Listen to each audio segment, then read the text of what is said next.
Magandang araw sa inyong lahat mga kapatid sa Panginoon. Pagpalain kayong lahat ng Diyos. Sa ating huling video, tinalakay natin ang tungkol sa ikalawang pagkabuhay, ang huling hukuman, at ang bagong langit at ang bagong lupa. Nakita natin ang kahihinatnan ng masama at ang walang hanggang kalagalakan ng matuwid.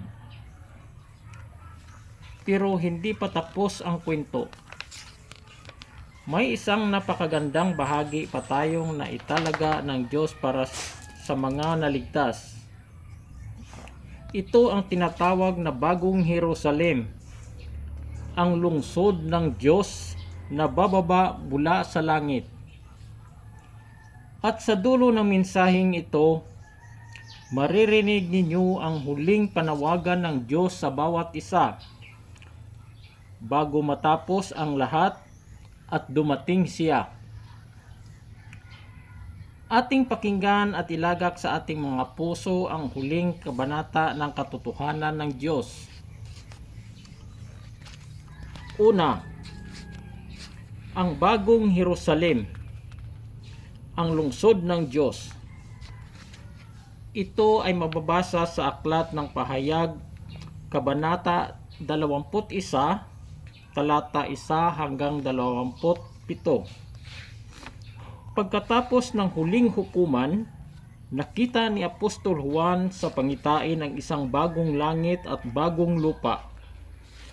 At narito, nakita niya ang Bagong Jerusalem, ang banal na lungsod na bumababa mula sa Diyos sa langit, na nakahanda tulad ng isang babaeng ikinasal na nagagayakan para sa kanyang asawa.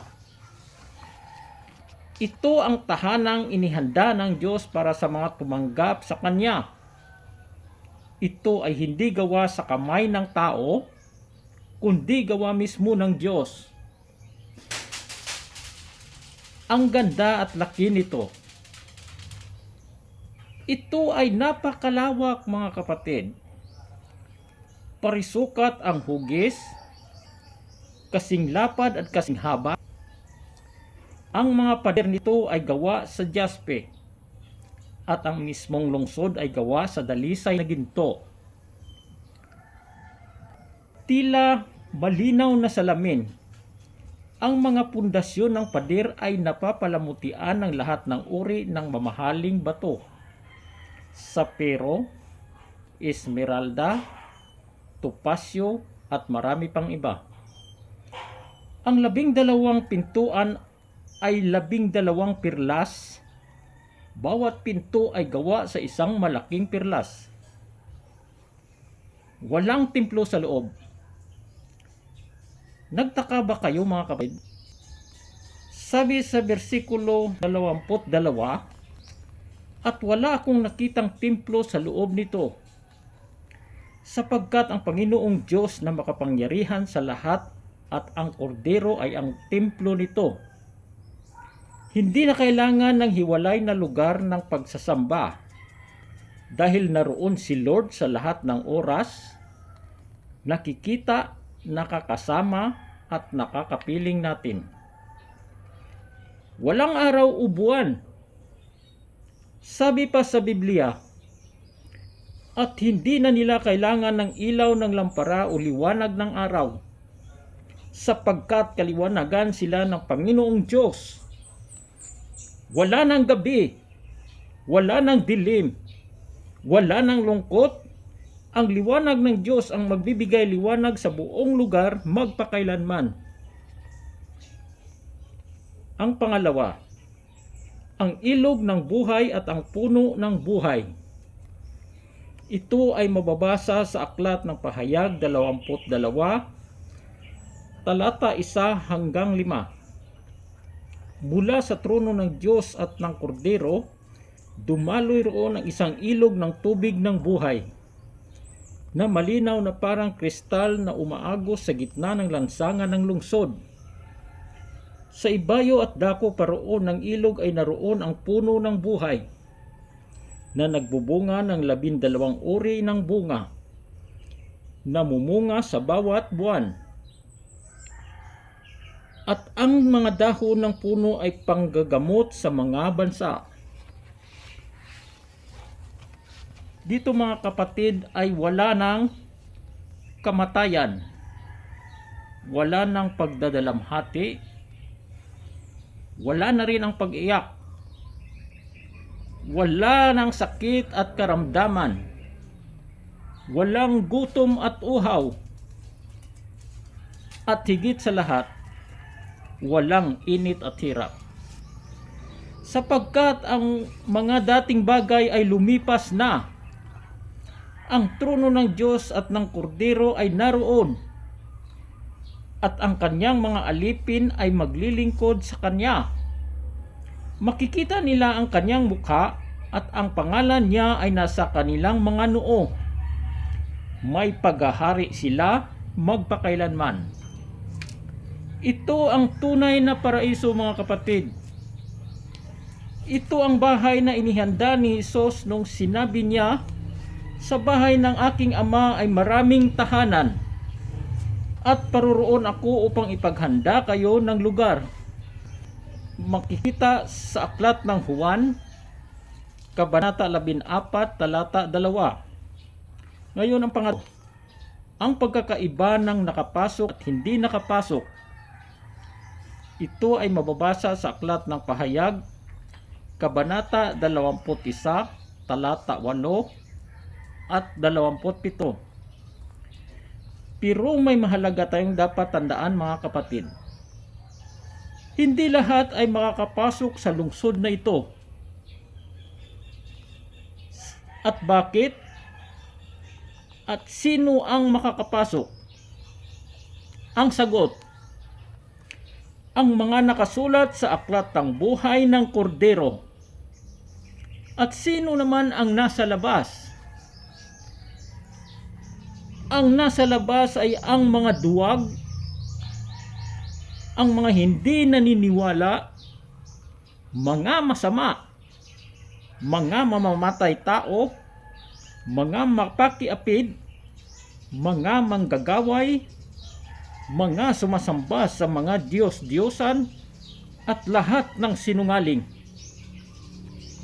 Ang anumang marumi o gumagawa ng kasuklam-suklam at kasinungalingan ay hindi na makakapasok doon. Dito tayo mag-ingat. Ang pasukan ay bukas ngayon, pero darating ang araw na isasarado na ito. Tandaan mo yung simbahan na puro gusali at pira lang ang inaatupag. Ang gusali nila ay babagsak at guguho, pero ang bagong Jerusalem na ito ay mananatili magpakailanman. Ito ang tunay na simbahan at tahanan ng Diyos. Pang-apat, ang huling panawagan ng Diyos.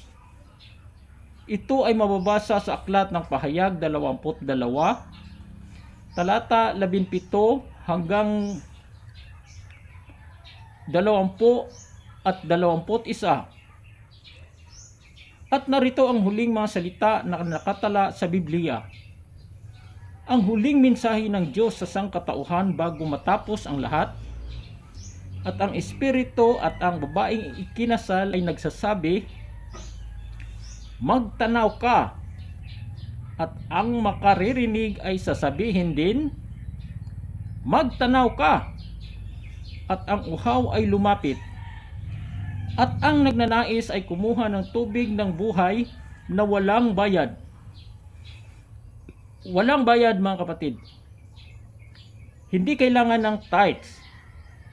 Hindi kailangan ng malaking alay. Hindi kailangan ang mamahaling gusali. Libre ito. Ang kaligtasan ay regalo ng Diyos. Amen ba mga kapatid? At ang huling panalangin at pangako ni Hesus, siya na sumasaksi sa mga bagay na ito ay nagsasabi, oo, darating ako agad.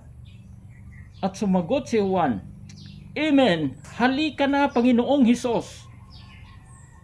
Ito ang huling hudyat mga kapatid. Ang mensaheng ito ay ang huling paalaala na ang oras ay paurong na. Ang lahat ng propesiya ay natupad na, umalapit ng matupad. Ngayon mga kapatid, nasa atin na ang buong katotohanan. Mula sa paglikha, sa pagkahulog ng tao, sa plano ng kaligtasan, hanggang sa huling araw, sa paghuhukom at sa bagong Jerusalem, lahat ay malinaw na. Ngayon, ang tanong ko sa inyo mga kapatid, saan ang puso mo? Nasa mga gusali ba na gawa ng tao at babagsak din? O nasa bagong Jerusalem na magtatagal magpakailanman? Huwag nating hayaang malito ang ating mga puso. Puro salita lang at walang gawa.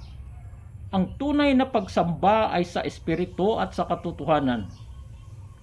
Ngayon pa lang, habang bukas pa ang pinto, tanggapin natin si Jesus. Magbalik loob tayo sa Kanya. Dahil darating siya agad at ang gantimpala niya ay dala-dala niya upang ibigay sa bawat isa ayon sa kanilang mga gawa. Ang biyaya ng Panginoon ay sumasa inyong lahat. Amen. Halika na Panginoong Hesus. Maranatha.